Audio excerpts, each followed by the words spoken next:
Kenalin gue Alpian. Gue mau coba ceritain pengalaman pribadi bareng temen-temen.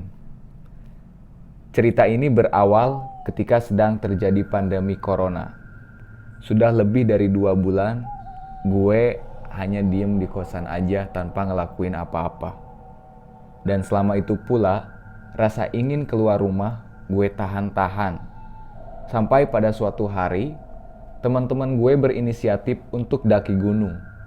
Namun di pendakian kali ini berbeda dengan pendakian sebelumnya. Karena rencananya gue akan nginep di gunung sekitar 4-7 hari untuk ngilangin bosan karena efek dari pandemi corona. Ya pikir gue sih gak apa-apa, toh lagi pula di gunung kan sepi. Cuman ada kita-kita doang, ya gak jadi masalah, itu pikiran gue. Dan singkat cerita, gue udah kumpul sekitar 6 orang ya bareng teman-teman gue. Dan di pendakian kali ini gue udah nyiapin logistik mungkin sampai setengah hari ya. Karena waktu yang akan dihabiskan di gunung itu cukup lama, sekitar 1 minggu ya. Dan gue mutusin untuk berangkat sore jam 4 ba'da asar. Ya perjalanan gue tempuh bareng teman-teman tuh sekitar 2 jam ya dengan menggunakan sepeda motor. Dan tiba di lokasi, kami pun menitipkan kendaraan di tempat yang sudah biasa dititipkan ya. Karena memang di sana itu sudah disediakan oleh warga ya tempat penitipan kendaraan bagi kami para pendaki. Setelah tiba di sana, kami putusin buat istirahat sejenak dan mulai untuk daki setelah ba'da isya sekitar jam 8 malam. Sebelum pendakian, kami pun saling mengingatkan agar menjaga perilaku dan juga kata-kata kami saat melakukan pendakian. Singkat cerita, kami telah melewati beberapa pos dan rencananya akan langsung menuju puncak dengan sekali jalan untuk mendirikan tenda dan melihat sunrise. Pendakian dipimpin oleh teman gue yang bernama Yuda. Dia sebagai navigator, ia berada di depan dan dia memilih rute yang terserah dia, mau rute mana yang diambil kita bakalan ngikut karena dia pemimpinnya. Atau bahkan Yuda bakalan buat rute untuk jalur pendakian baru jika memang itu diperlukan. Karena pada saat itu sudah malam dan pokoknya situasinya gelap banget tuh. Gue bareng teman-teman tuh semuanya sepakat untuk nggak buru-buru dan berjalan santai aja gitu. Mengingat logistik yang kita bawa itu nggak sedikit. Bahkan porter logistik kami sampai membawa kompor gas yang 1 tungku dengan tabung LPG 3 kg. Lumayan cukup berat ya kalau berjalan tergesa-gesa. Beberapa waktu berlalu dan kami semakin menjauh dari pemukiman warga. Malam semakin larut dan kami pun semakin merasakan suasana malam yang berbeda karena sedang berada di lokasi yang jauh dari pemukiman warga. Mulai dari udara yang dingin dan pokoknya pada malam itu tuh udaranya dingin banget sampai-sampai gue pakai beberapa lapis baju sama mantel yang agak tebal tuh kerasa nusuk banget ya.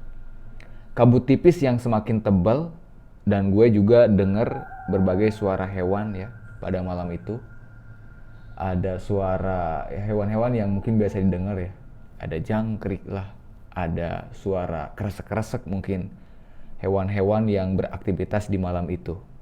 Saking sunyinya pada malam itu.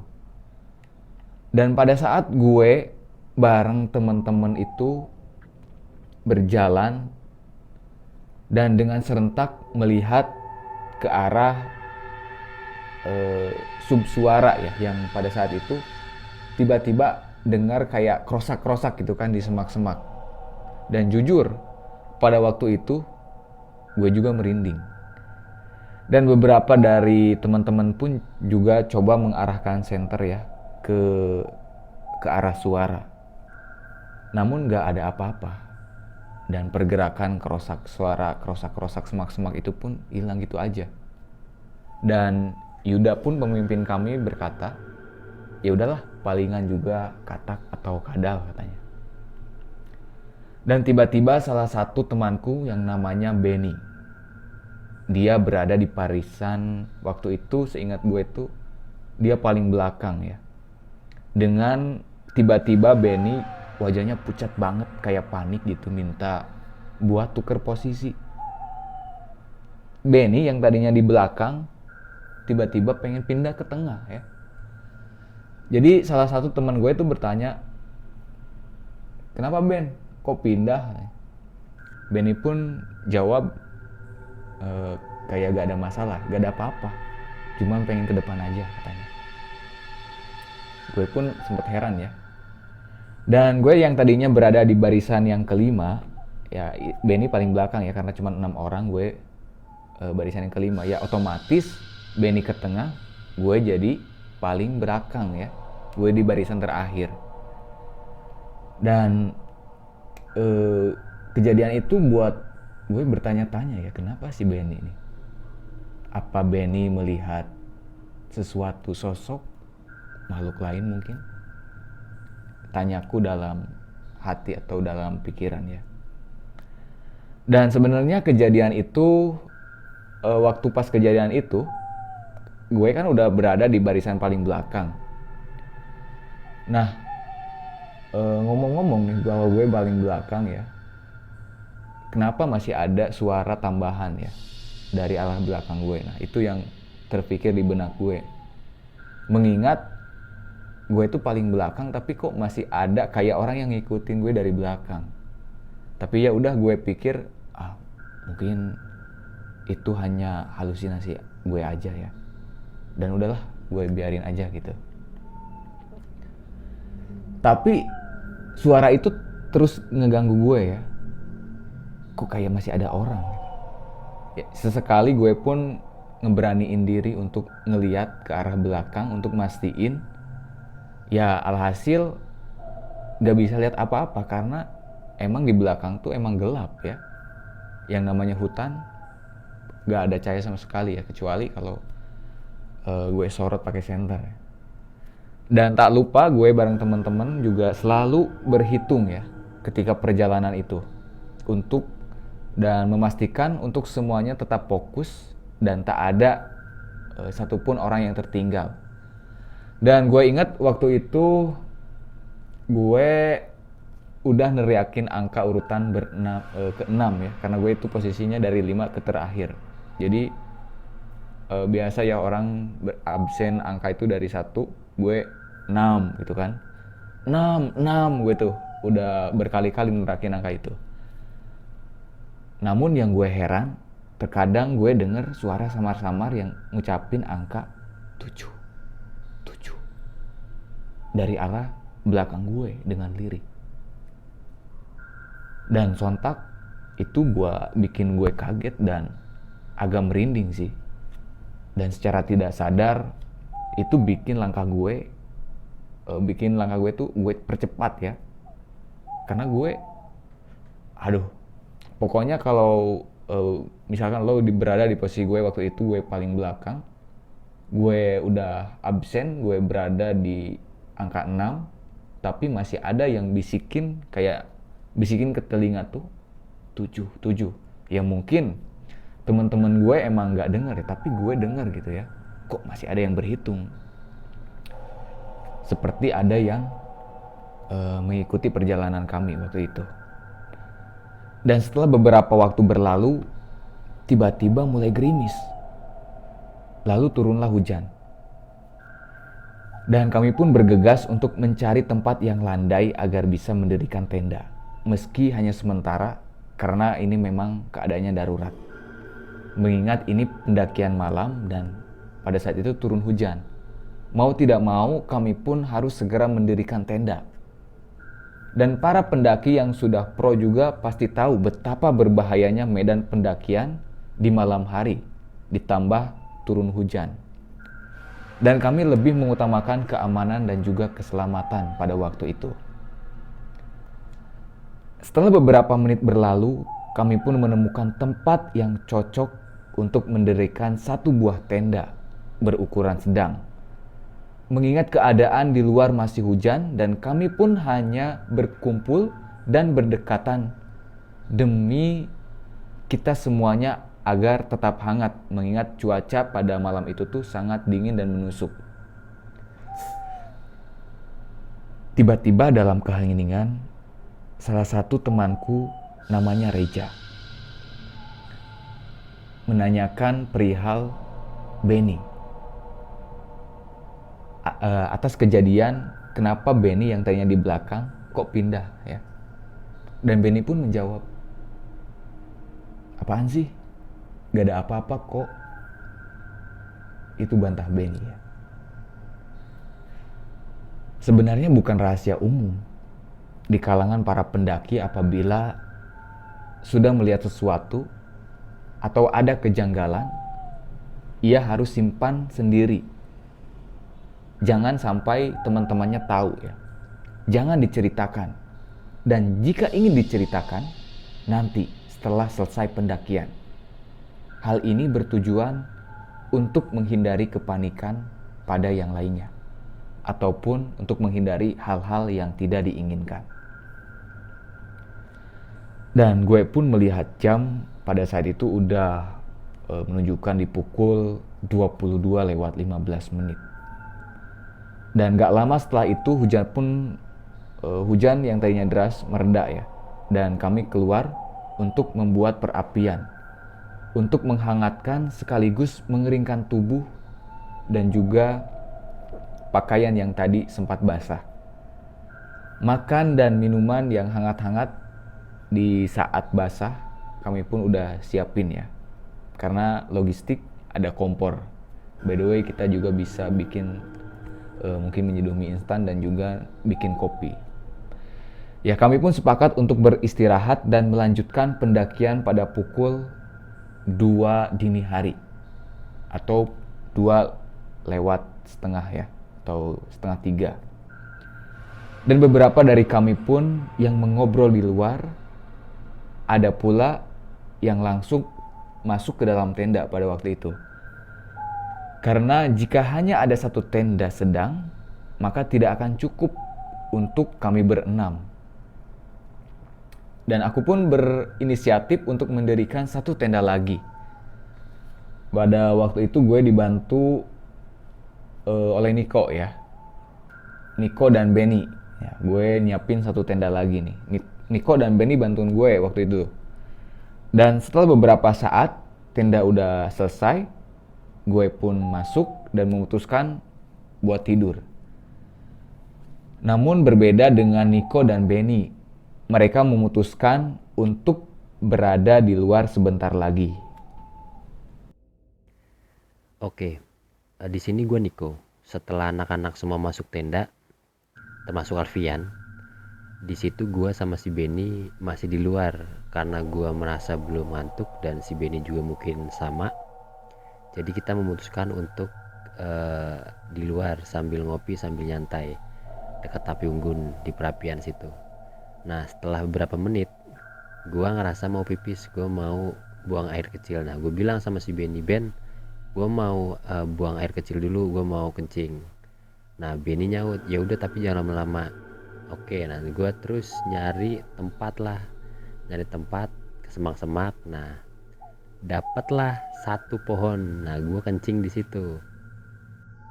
Nah pas gue lagi buang air kecil, tiba-tiba ada yang ketawa cekikikan pas di atas gue. Jadi gue lagi kencing pas di depan pohon. Itu lumayan ya gede. Gue kencing di situ dan pas di atas gue itu ada yang ketawa cekikikan, cewek. Itu perasaan gue udah macem-macem, kacau, kusut, mau lari gimana nggak lari yo, tapi penasaran. Gue bener-bener takut banget, tapi karena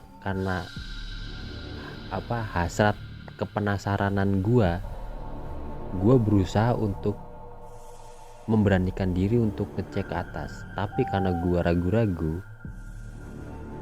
ya gue lari akhirnya karena gue takut banget. Nah, pas gue lari menuju ke arah tempat kita ngecamp, di situ alhamdulillah si Benny belum masuk tenda.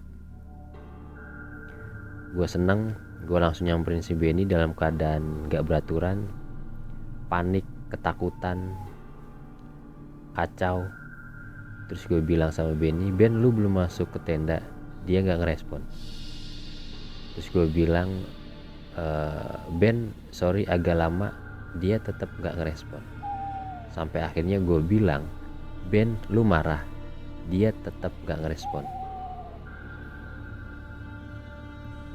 Terus gue mikir ngebatin, nih anak apa emang marah. Tapi ya masa karena masalah sepele dia marah. Terus karena gue, ya udahlah Ben, gue minta maaf kalau lama. Ya udah yuk kita tidur. Dia tetap nggak ngerespon.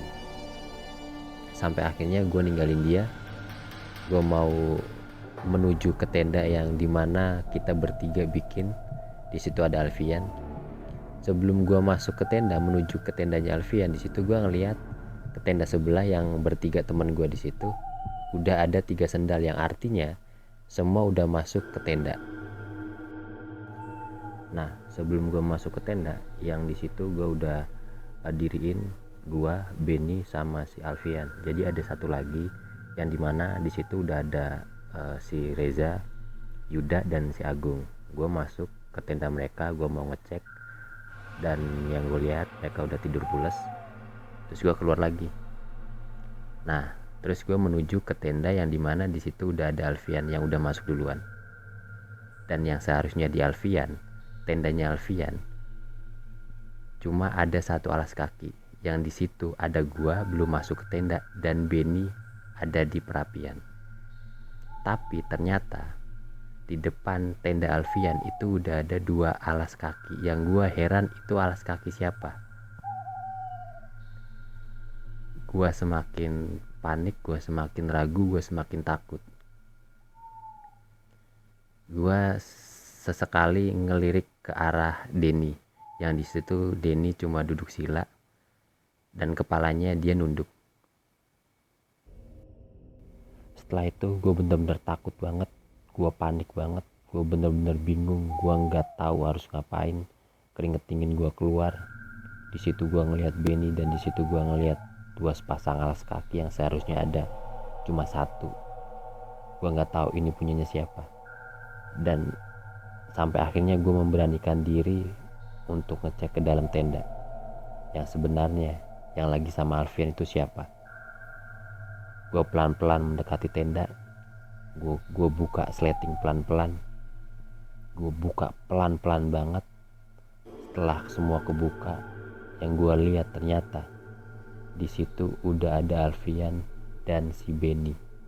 Yang gue nggak tahu di depan gua itu Benny atau bukan, atau sebaliknya. Yang di luar perapian di api unggun itu Benny atau bukan. Gue bener-bener bingung banget, gue bener-bener takut, semakin panik. Dan gue berusaha untuk mikir pakai akal sehat gue. Gue keinget bahwa Benny temen gue itu gak akan marah kalau cuma masalah sepele, dan dia akan selalu ngerespon, akan jawab semua pertanyaan atau apapun lah yang dilontarin sama teman-temannya termasuk gua. Yang ketika di perapian ternyata dia nggak ngerespon omongan gua, dia nggak ngejawab omongan gua. Yang itu berarti gue yakin yang di perapian itu bukan Benny, karena gue tahu temen gue Benny. Di situ gue langsung masuk tenda, gue tutup tenda, gue langsung loncat di tengah Alfian dan si Benny. Dan pas gue loncat di tengah-tengah Alfian dan si Benny, di situ si Alfian agak sedikit kebangun. Dia sampai bilang, apaan sih, sambil masang ekspresi agak kesel gitu. Gue di situ benar-benar takut, dan Alfian di situ malah dia lanjutin tidur. Gue kira Alfian akan bangun, ternyata enggak. Gue berusaha ngebangunin mereka berdua. Alfian, Benny ternyata sama sekali enggak kebangun. mereka berdua malah nyikut gue bener-bener makin takut. Tapi sisi lain gue penasaran sama sosok yang menyerupai Benny di luar. Jadi karena tenda kita itu berbahan parasut dan di luar itu ada pencahayaan yaitu perapian, jadi masih kelihatan meskipun itu bayangan. Jadi yang di luar itu masih kelihatan jelas banget. Dan gue liatin sosok yang menyerupai Benny, ternyata dia masih di situ, jelas banget dia lagi duduk. Dan tiba-tiba dia bangun dari duduknya, yang mungkin dia udah merasa kalau gue ngeliatin dia, dan dia berbalik arah ke arah gue. Dan lebih gilanya lagi di sini, dia jalan menuju ke tenda gue. Dia jalan pelan-pelan, semakin dekat, dan pas di depan tenda gue. Di situ gue makin panik, gue gemetaran, gue bener-bener takut sejadi-jadinya. Yang lebih gue takut lagi, dia itu berubah perlahan-lahan. Yang tadinya sosok Benny menjadi sosok tinggi, besar, berambut panjang, gondrong, acak-acakan, gak beraturan, dan kukunya tuh panjang banget. Di situ gue langsung ngambil jaket, gue langsung ngambil jaket kain, gue langsung nutupin mata kepala gue langsung tidur sambil gemetaran. Gue langsung ambil jaket, gue langsung ambil selimut, gue langsung nutupin mata kepala gue sambil tiduran, gue sambil baca-baca ayat suci Al-Quran yang gue bisa, yang gue hafal dengan rasa takut itu sambil gemetaran. Dan mungkin karena udah suasananya udah malam, ditambah capek, rasa takut, semuanya, dan sampai akhirnya dengan suasana yang seperti itu gue ketiduran. Oke, itu aja podcast horror stories dari gue. Next time kita akan lanjut. Jangan lupa klik suka, tinggalin komen, dan share videonya. Dan jangan lupa juga dukung selalu channel ini, Coretan Harapan, dengan klik subscribe. Nyalakan loncengnya agar kalian tidak ketinggalan cerita-cerita horor selanjutnya. Oke, itu aja. Assalamualaikum warahmatullahi wabarakatuh.